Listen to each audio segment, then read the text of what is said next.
Hi, Voa here. It's middle of November. The weather is shit. The world is slowly getting closer to the doomsday. So it is a perfect time to talk about my favorite subject in this kind of times, dystopias. And despite the fact that I still a strong believer that if you read one of the dystopias, you read all of them, there is three peculiar books that I would like to discuss today. So without further ado, let's get into it. I want to touch upon three books, two of which are wildly known and popular. It is 1984 by George Orwell, it is Brave New World by Aldous Huxley, and Evgeniy Zamyatin's V. The latter being the book that pretty much kicked off the whole debate, who even created this whole dystopian structure formula. Just by even reading the amount of criticism that's been poured left and right, for the people coming from the same era and from the same age, and from the authors of the likes of George Orwell and Huxley, who ended up being the pure benefactors of this event, I wanted to say a few words about the debate itself first. So it all went more like this. Orwell would say, Huxley, you stole, you ripped off the whole plot from Mr. Zamyatin's book. While the other's response would be, oh, you don't understand. I was inspired by Herbert Wells. You probably heard of him. Also a writer. So I haven't even heard about this these Zuzus guy. I don't know what you're talking about. And despite the similarities that Orwell claimed were present in the Huxley's book in the Brave New World, it really seems to me that George, you're the real liar. Because the similarities between V and 1984 is much more obvious. So to give you a quick digest of each of three books, we can divide it even into the subgroups, subnames of good, bad, and ugly, where good, I would still put Evgeniy Zamyatin's We as one of the first books, is just genres, while bad, honestly, out of this three for me, was indeed the Brave New World by Aldous Huxley. And 1984, George Orwell, it is ugly, but it's probably ugly in a good way. It's like, when they say you're bad B word, meaning that you're really cool. So it's how I kind of feel like about 1984, because it's written in such a grotesque, dark, dystopian way that is one of the most cliches that's continuously used further, and one of the greatest reference to dystopias in general. But hey, let's start from the beginning. So Evgeniy Zamyatin's V was first published in 1924 in United States, just because, well, it was Civil War times, and books with such problems that were brought up in there weren't so welcome under the Soviet government.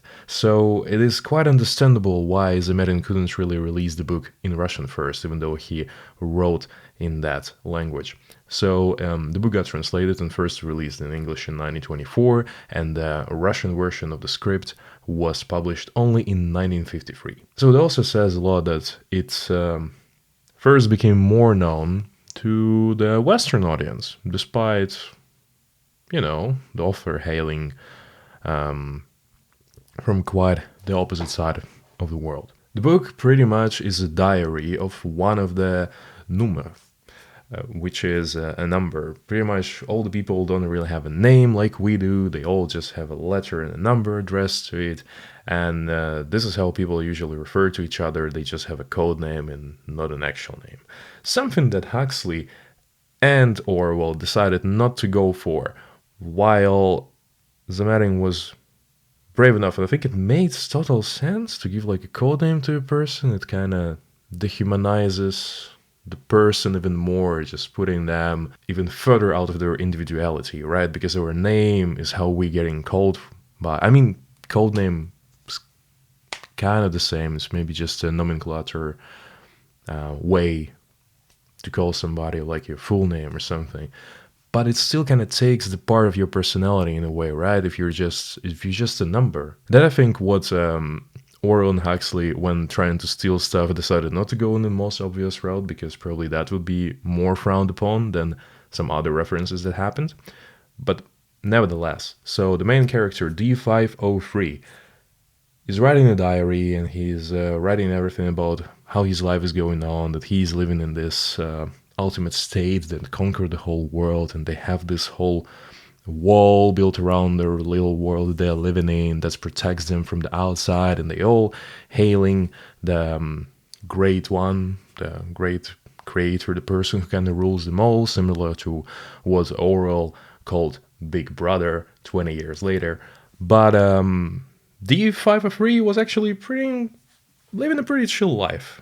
So I think part of what Huxley ripped off from the plot was that they were having kind of this kind of a free laugh, but it's more of you have an assignment of a partner that you get. So he had a O90 who was assigned to him for his romantic and more of a sexual intercourses to have, and they of course need to go and get into the register that exactly this day, this night, they will have this voucher that they can use for one sex. So that's kind of funny. But I mean, this is also the undertones that all these three books kind of having, while Zamyatin balancing between this dystopia slash satire kind of level, Huxley going a bit more into satire, and Orwell pretty much wanted to do something dark and grim. I guess that's what his mood was like during those times as he was reading the book. But Zamyatin took this whole bureaucracy and this whole systems of secret police and all these other things quite close to heart. And that's what he put as one of the main matters of he's been using. And I think what is noticeable, I mean, like all the similarities, of course, there is the transition, there is the whole arc of a character of D503, where he starts from being a part of cog in a wheel of the whole machine that crushes everyone who thinks differently. But people didn't really have a reason to think differently. Everybody was living their good life. He has a friend who was a poet. Let's take a note about it for talking about Huxley's book. He, was just chilling until he met femme fatale I330, who was the lady that knew how to charm poor engineer D503, who was building this huge rocket that was supposed to do all the good for the state to go and conquer extraterrestrial states, planets, just to expand further and protect their people. So I330 turned out to be not just femme fatale in how she behaved, but pretty much really messed up the whole life of poor D503, because he kind of fell in love with her in a way, and she took him on a dark side in the perception of the state. So he's sort of going through this metamorphosis, turning into a free thinker, and during the rebellion time that was sort of led by I330 and her group of friends called Mephi, which sort of was left at the open end. The rebellion was still kind of happening, but then the state was still protecting, and then D503 got broken in a way that his brain, after some surgery, was reset, and he's back to being a great old citizen of the state. So that's pretty much the whole book. It's not that long.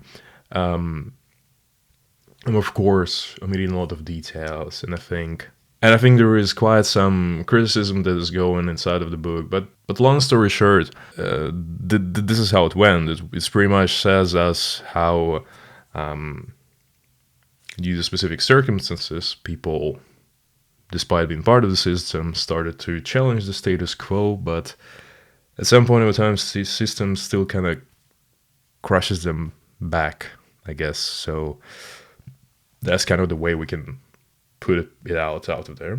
Quite dystopian, I must say, but these were the times. I don't think Zamyatin had really bright thoughts about the future, given how Soviets were pillaging in all this fight to the power between them and other powers that were present back at the time, and I partially touched upon that in. I mean, that was also a book of fiction, which was The Road to Calvary, which kind of was happening in the same setting. It was also the Civil War, the early days of it, when the First World War was officially only ended for Russia's empire slash forming Soviet Union. So yeah, he didn't really have much facts to substantiate the optimism about the future. So I kind of get it why it was so dark. So, just to change things up, just to mix them up a little bit, we go into the second book, a more brighter one. It's probably more utopia rather than a dystopia. It is A Brave New World by Aldous Huxley. And here, we have a main character, Bernard, who is a psychologist, sort of. He is having a relationship in a way with this woman called Lenina, and super sexy schmexy, great, wonderful, by all means, a beautiful woman. And he has a friend who is a writer, and he writes. Yeah, remember poet, writer, friends that they kind of all use in a way, but Huxley decided to go all in. I mean, I also understand him being American.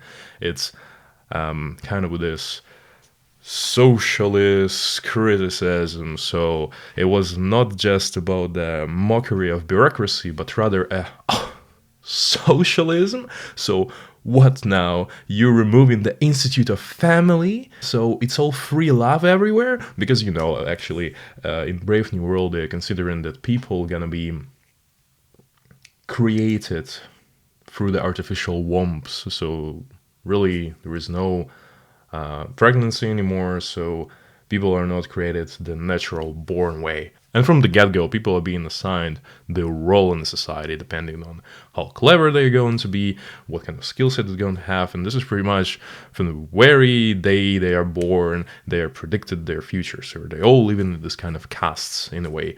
But I mean, because it's all sort of biologically modified, it's kind of not justified in a way, but people are made for the specific need, for the specific assignment that they don't have. So they are dividing the whole society in this alpha, beta, theta, gamma, this kind of things. And this is also they're assigning the specific skill set for people, and of course specific way of life that they're gonna believe in. It doesn't sound too socialistic in a way, because they're still kind of cast, but it could be going into, part of the criticism about that, that socialism never truly is socialism. There is still this kind of different layers in the society, depending on different ways and different people. And, to me, honestly, the bigger part of the whole book that I remember is from reading it quite some time ago, to be honest, was really the beginning. The whole world setup that was divided in this castes, and the people were not born the natural way anymore.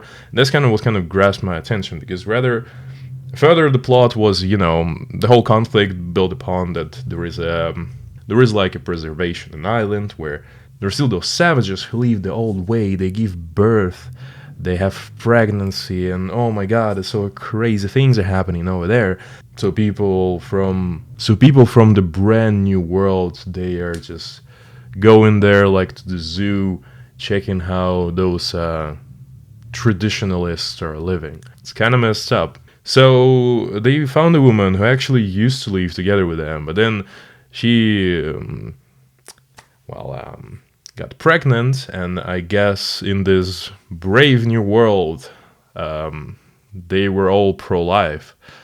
And that's why she couldn't stop her pregnancy or something. That's why she had to be exiled in a way, but she was also so ashamed, so she ended up on this island, and they gave birth to a child called John.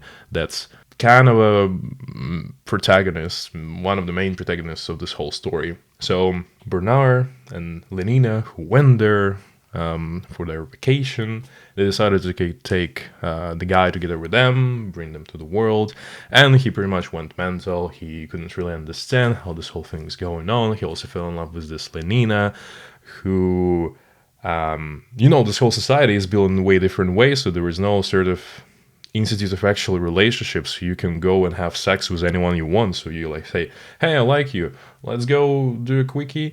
Sure. So it's happening on a whim, and people are just need to be in agreement. But anyway, I'm sidetracking. So John kind of fell in love with this Lenina woman girl because she's pretty sexy in blind blue, and he's a young man, confused, doesn't know what to do. He's living in this whole new world, brave new world in a way, and he kind of got really messed up in a way.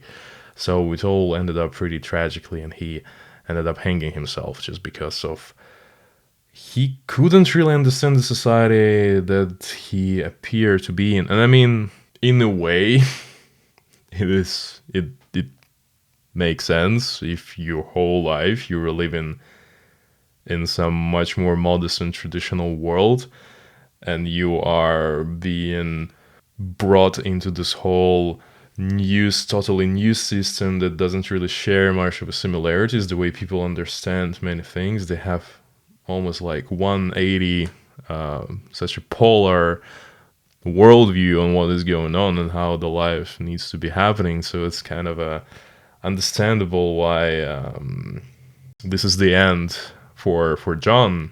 But yeah, besides free love, there was also, of course, drugs, all kinds of pleasure, pretty much. So, anything you want, you kind of get it. So this is kind of a utopia, dystopia, whatever you want to name it, Huxley was envisioning. And, I know a lot of people like to compare these two books, 1984 and Brave New World, because there are two different approaches to how for the big brother or whatever, the government, to hold the power, right? So Huxley is saying, hey, if you're gonna be kind of this softer leader, you would allow people to do anything they want, you would give them all the pleasures they want, and pretty much this is the way how you will make sure that they wouldn't cause any trouble to you, then it's probably the better way, right? People wouldn't cause any revolts just because there is nothing to revolt about. They kind of all happy. So what's the problem about it, in a way, right? I think part of that was so fresh for the time Huxley was writing this. And even though he got inspired by some of the things, I mean, Herbert Wells, considered to be by many people the father of the sci-fi movement in general, one of the most influential authors at the time.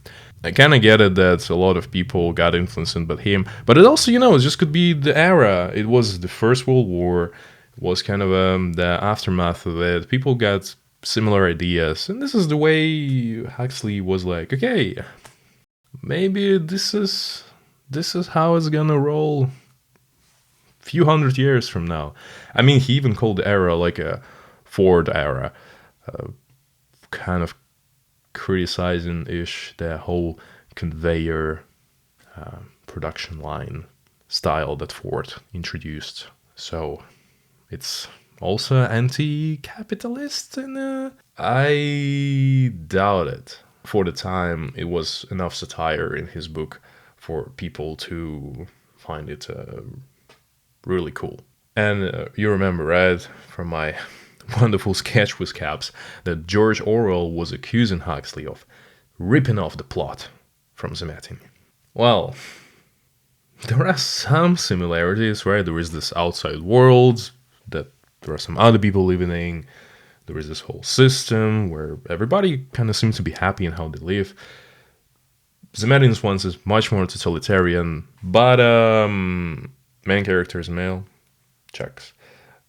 Engineer, psychologist.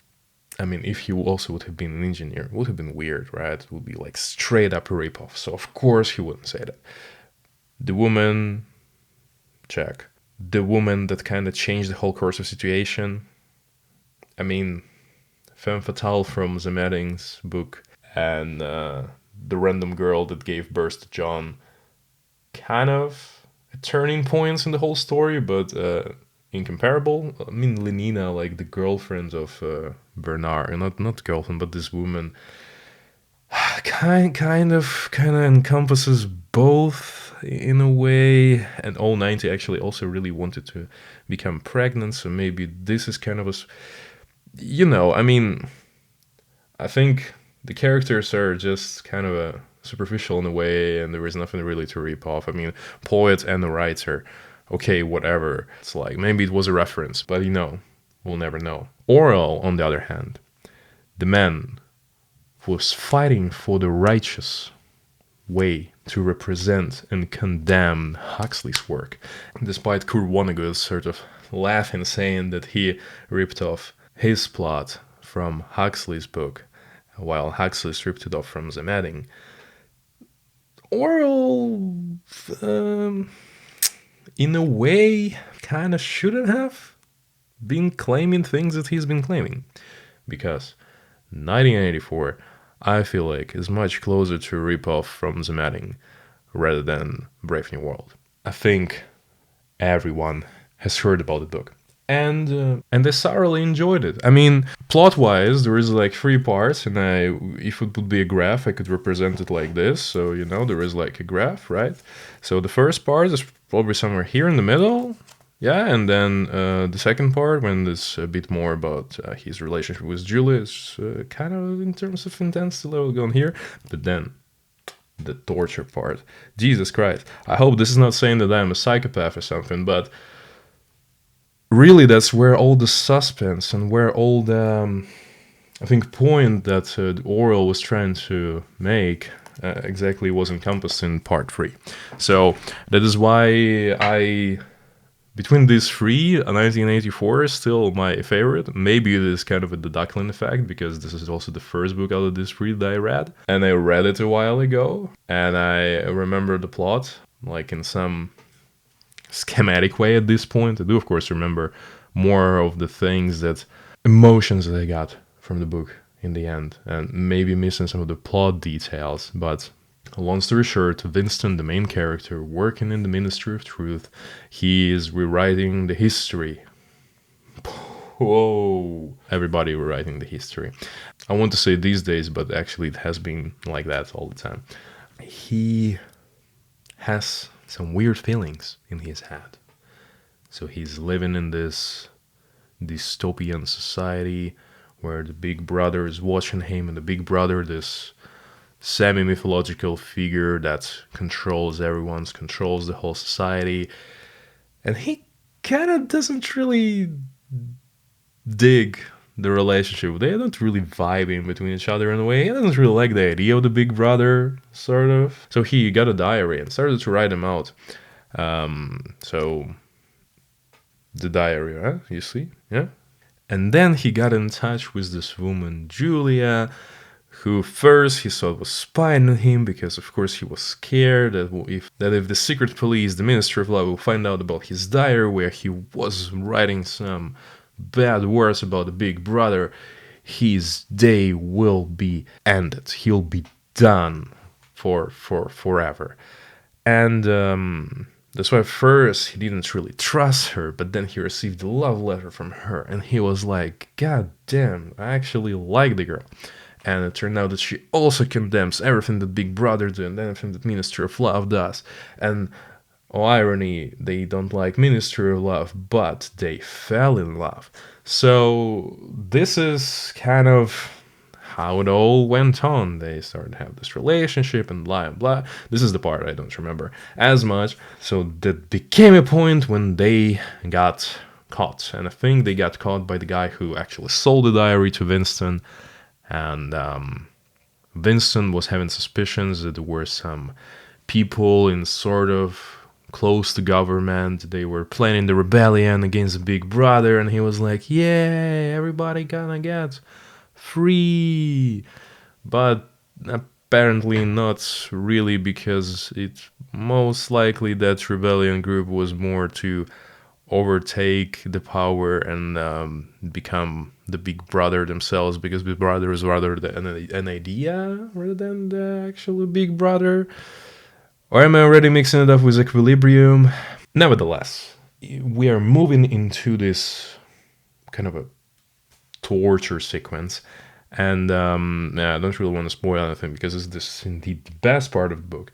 It was a bit harder to read in a way, of course, that it's not nice to read about anyone's torture, but the fact that in the end, the whole system managed to break him, managed to break his beliefs, managed to him to condemn Julia and betray her in a way.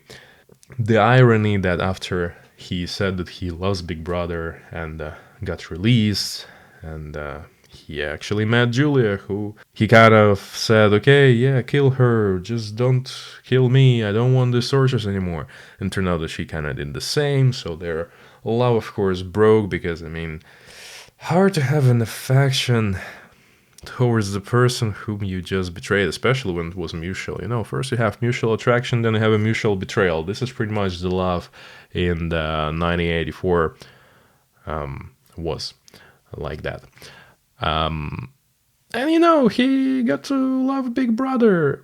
Was it sincere? We don't know. But it's kind of close to what D5 in We experienced, because right after some metamorphosis in D5's case was a surgery or an operation.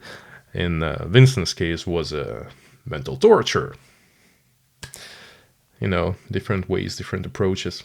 And so it gets to this point of the personality cult, when Winston kind of broke and became again part of the system. What all three books have in common is that they're criticizing socialism in a way, or like different phases of it, because both Zamyatin and Huxley were criticizing more of a socialist way of doing things, while Zamyatin's socialism was already on the verge of totalitarianism. Orwell's was already kind of full-on totalitarianism, right? Nothing really about socialism, but this is really the picture that was kind of depicted of the Soviet Union at the time, right? And even though Huxley liked to claim that, no, this is not what I meant, and I just tried to portray what I'm afraid of that England could become, because I kind of got to believe it a bit more, because I read some of his essays about what he was thinking, and he was anti-socialist in a way, and he was kind of mocking.